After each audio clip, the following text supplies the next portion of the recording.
더 나은 검사 방법 27장 과학에서 사용하는 기본적인 방법론에 대한 철학서에서 미시간 대학교의 어핑 교수는 오래된 이론은 폐기되기보다 수정된다라고 했고, 궁극적으로 경쟁하는 것을 통해서 어느 것을 선택하기 위한 우리의 최종 판단 근거는 경험이다.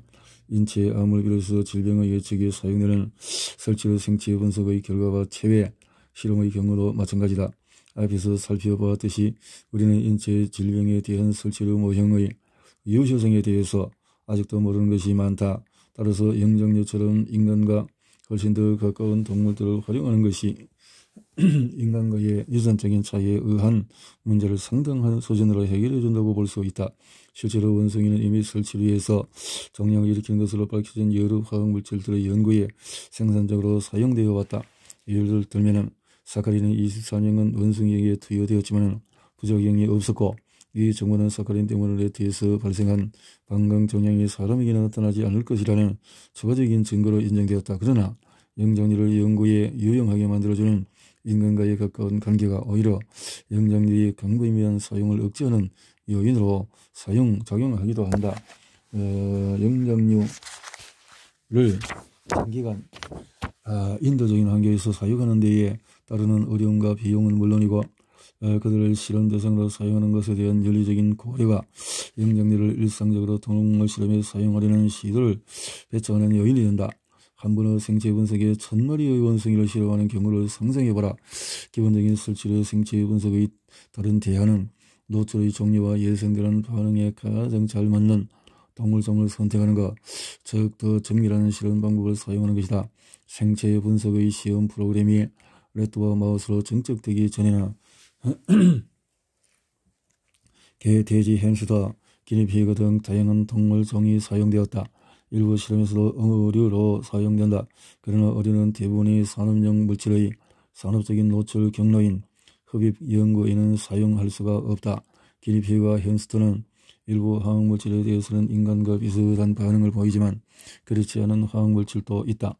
실험동물로 어느 정도의 성공을 거둔 경우가 있기는 하지만 어느 것도 비용적인 측면이나 정부 기관이 대부분의 실험에서 래트와 마우스를 선택하게 된 역사적인 설리의 측면에서는 장점이 충분하지가 않다.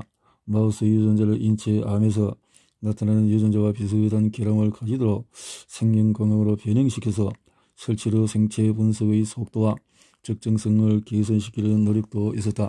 그런 유전적인 변형은 동물의 바람 취향 습관을 강화시켜서 2년의 실험 기간을 6에서 12개월로 줄이기 위한 것이었다. 유전적으로 변형된 동물을 잠재적인 발암물질에 노출시키면 인체에 더 적절한 종양을 더 빠르고 더 적은 비용으로 유발할 수 있다는 것이 핵심 개념이다. 배아세포에 변형된 유전물질을 주입해서 숙주위의 유전체에 통합되도록 만드는 기술을 형질전환이라고 부른다. 형질전환 마우스는 여러가지 인체 질병, 특히 유전적인 돌연변이에 의해서 발생하는 질병의 연구에 사용되어 왔다. 발암성 생체 분석의 경우에 마우스의 유전적인 변화는 유전자 독성 발암물질에 의해서 화학적으로 개시되는 변화와 같다. 그런 방법은 1930년대에 베른블럼과 슈비크가 개발했던 개시 촉진 방법과 유사하다. 2013년의 평가에 따르면 인체 발암물질이거나 인체의 발암성이 의심되는 물질로 확인된 시험물질 중에서 모형으로 발암성이 확인된 경우는 각각 86에서 43%에 불과했다. 전반적인 결론은 그런 검사가 인체의 발암물질을 찾아내는 데는 중간 정도로 효과적이지만 잠재적인 인체의 발암성이 없는 화학물질을 정확하게 확인하는 데에도 매우 효과적이라는 것이다. 형질전환 모형 사용의 한 가지 문제는 용량 반응 평가이다. 형질전환 모형이 통상적인 설치로 발암성 생체 분석보다 훨씬 더 민감하거나 덜 민감한 경우가 있다. 그러나 형질전환 모형은 인체 연구에서 나타날 수 없는 양성 생체 분석 결과가 많이 나와서 인체 발암성 예측에 불확실한 정보의 양이 크게 늘어난다는 심각한 문제가 있다. 발암성 화학물질을 확인하기 위한 대안을 개발하기 위해서 다른 중대한 노력이 진행되어 왔다. 가성적인 시각에서 보면 유전자 독성 메커니즘에 의해서 실험동물에 발생하는 종양은 생물의 기본적인 공통 메커니즘 때문에 인체와 잠재적으로 관련이 있다고 간주된다. 생물 모두가 DNA 그리고 대부분 유사한 염색체를 가지고 있고 이 DNA와 염색체들은 공격에 취약하다는 메커니즘이다. 그러나 동물종의 유전체에 의해서 미묘한 차이가 누적되어서 세포의 기능에 상당한 차이가 나타난다. 대부분의 인체의 발암물질은 유전자 독성 메커니즘과 관련이 있으므로 유전자 독성에 대한 신뢰할 수 있는 실험 방법을 더욱 관련시킨다면 시간을 많이 낭비하고 비용도 많이 드는 생체 분석보다 인체의 발암성을 더 잘 예측할 수 있게 될 것이라고 주장할 수는 있다. 발암 메커니즘에 대한 논의에서 살펴보았듯이 캘리포니아 대학교 버클리의 유명한 생화학적인 유전학자인 브루스 에임스는 돌연변이에 대한 박테리아 검사법을 발명했다. 처음에 그 검사는 특정 돌연변이가 암을 발생시키는 메커니즘을 이해하기 위해서 사용되었다. 그러나 박테리아 군체가 빠르게 성장하기 때문에 에임스 검사는 잠재적인 인체 발암물질을 가려내는 최초의 대용량 검사 방법으로 활용되기 시작했다. 1978년 이전에 에임스 검사를 이용해서 수행된 연구에서는 대부분 유전자 독성 발암물질이 관련되었기 때문에 발암성 생체 분석과의 관련성이 매우 높았다. 그들에 따르면 자신의 설치로 발암물질 예측 검사에서는 정확도가 90%에 이르러서 174종의 발암물질 중에서 156종이 확인되었다. 독일 영국의 임페리얼 화학회사의 과학자들이 수행한 분석에 따르면 에임스 검사는 발암물질의 94%를 정확하게 예측했다. 검사했던 화학물질은 담배 연기에서 발견되는 pH의 염료에 들어있는 방향성 아민, 화학요법에서 사용하는 알킬화제처럼 인체 발암물질로 의심되는 경우가 매우 많았다. 그러나 지난 40년간 동물 발암물질에 대한 에임스 검사의 가치는 점점 더 제한적으로 변했다. 최근에 검사된 화학물질들은 대부분 유전자 독성이 아니었기 때문에 대부분의 동물 발암물질이 파악되지 못했다. 국립환경보호원 과학연구소의 얼자이거는 1975년에서 98년의 유전자 독성 실험의 상황을 정리했다.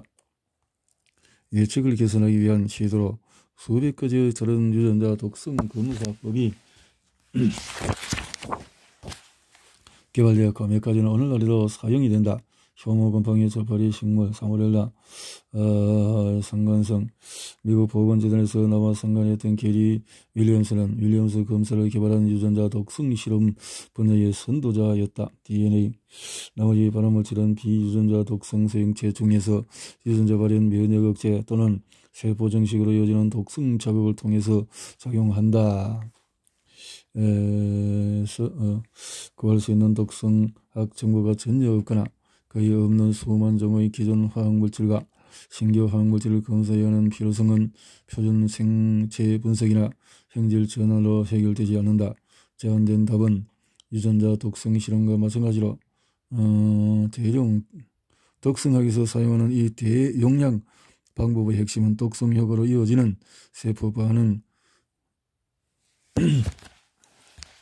이거란 결정하는 데 있다. 그런데 악마는 세부 사항이 있는 법이다. 일부 대용량 검사에서 쉽게 구할 수 있는 배양적인 확실한 인체 세포주를 사용한다. 그러나 그런 세포주는 세포 배양액에 따른 세포주에 의한 오염으로 원래의 세포를 압도해버려서 기대했던 종류의 세포가 아닌 경우가 있다는 문제가 있다. 그런 사실은 자신을 검열자라고 부르는 콜로라도 대학교의 크리스토퍼 코치에 의해서 밝혀졌다. 코치와 그의 동료들은 2000에서 2014년에 불멸의 자궁경부 선암세포조인 헬라 세포를 사용한 574편의 논문이 세포주의 정체를 잘못 밝혔고 정확한 정보를 밝힌 논문은 57편 뿐이었다는 사실을 확인했다. 비교적 간단한 대용량 검사의 예에는 갑상선 기능 저하증을 일으킬 수 있는 갑상선 가산화 효소 억제제의 확인이었다. 한 연구에서는 특수 측정관에 올려놓은 1000종이 넘는 고농도의 화학물질을 이용한 자동화된 실험 절차로 효소 억제제를 검별하는 이레레터에 갑상선 가산화 효소를 사용했다. 이 측정에서 확인된 가장 강력한 갑상선 가산화 효소 억제제는 당연히 갑상선 기능 항진증 치료에 사용하는 약품이었다. 갑상선 가산화 효소 억제는 암이나 다른 질병을 일으킬 수 있는 세포 반응 네트워크에서 상호작용하는 몇 가지 화학물질 유발 변화를 결정하려는 야심과 비교하면 비교적 간단한 예이다. 먼저 중요 네트워크, 그 성분, 그 변화의 방향과 크기를 확인해야만 한다. 그런 후에는 성분들을 정확하게 측정해야 한다. 마지막으로 검사의 결과를 독성, 종말점을 이용해서 확인해야 한다. 그런 종류의 검사에서는 독성 반응에 이르도록 해주는 메커니즘 단계를 알고 있어야만 한다. 반대로 생체 분석의 블랙박스 방법에서는 화학적인 노출의 결과를 관찰하고 그 결과에 이르는 메커니즘은 살펴보지 않는다. 그렇다고 해도 대용량 측정은 다양한 독성과 암 종말점을 파악하기 위해서 계속 개발될 것이다.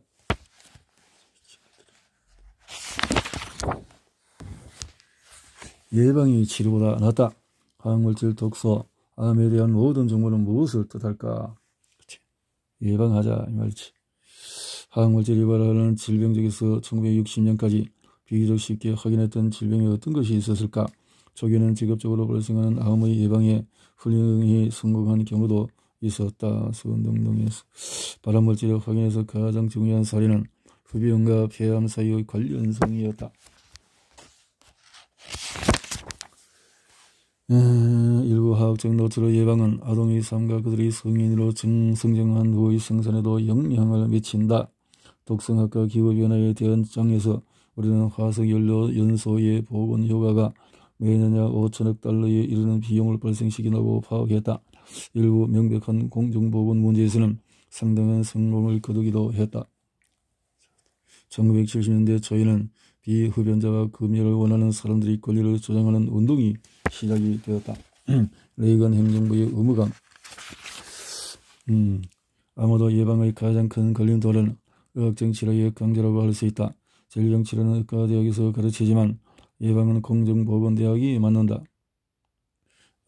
입원을 포함해서 치료의 어려움은 대부분의 사람들에게 개인적으로 잘 알려져 있다. 그러나 이 질병 예방에는 많은 걸림돌이 있다. 의사가 개인이 통제해야 하는 노출 문제를 지적하려면 첫째로 예방할 수 있는 위험한 행동을 환자들이 인식할 수 있도록 교육시켜야 할 것이다. 둘째로 사람들의 노출의 성격과 회피의 방법을 이해할 필요가 있다. 봅니다. 자발성 결여도 예방의 또 다른 걸림돌이다. 예를 들면 어떻게 금연의 동기를 부여할까? 나는 33살이 되던 해의 크리스마스 직후에 한 친구와 함께 점심 식사를 하고 나서 심한 코, 감염, 인후염, 기침으로 고생했다. 나는 흡연이 치명적일 수 있다는 사실을 알고 있었고 여러 차례 금연을 시도했지만 담배에 중독되어 있었다. 그래서 제한이 없다는 사실 때문에 좋은 의도의 논쟁을 통해서 오히려 예방의 걸림돌이 강화되는 뜻밖의 결과가 나타나기도 한다.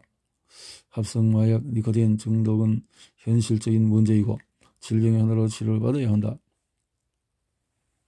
담배의 더 전통적인 대안인 씹는 담배에 대해서도 비슷한 주장을 할 수가 있다.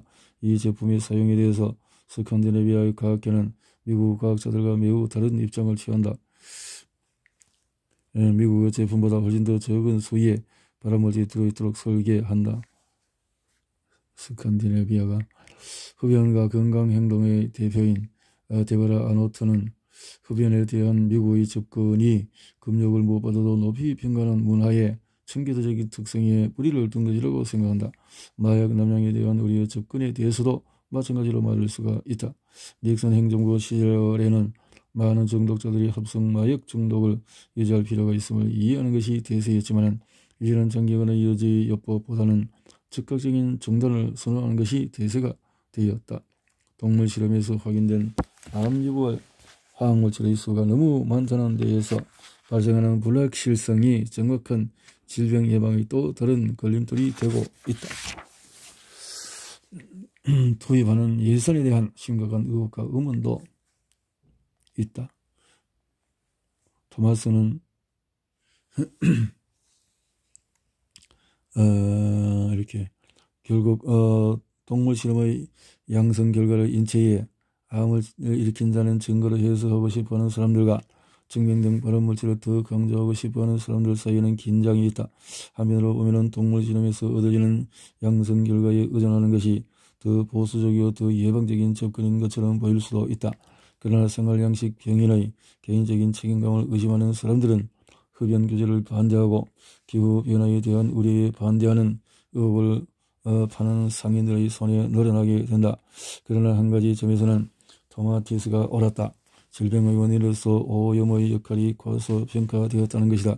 그러나 대기 오염은 산업용 화학물질에 의한 것이 아니라 주로 화석연료의 연소에 의해서 발생한다. 대기 오염에 대한 발암물질 평가 보고서는 2016년이었다. 후자는 주로 운송발전, 산업활동, 바이오매스 연소, 가정용 난방과 지사 등에 의한 대기 오염을 다루었다. 이 책에서는 독소와 화학물질이 암을 비롯한 질병을 일으키는지를 연구하는 독성학의 역사적인 발전을 살펴보았다. 1996년 개최된 미국 보건재단 제25주년 기념학술회의 마지막 강연에서 에른스트 빈더는 이렇게 말했다. 사람들을 가능한 한 나이가 든 후에 사망하도록 도와주는 것이 질병 예방을 위한 미국 보건재단의 목표이다.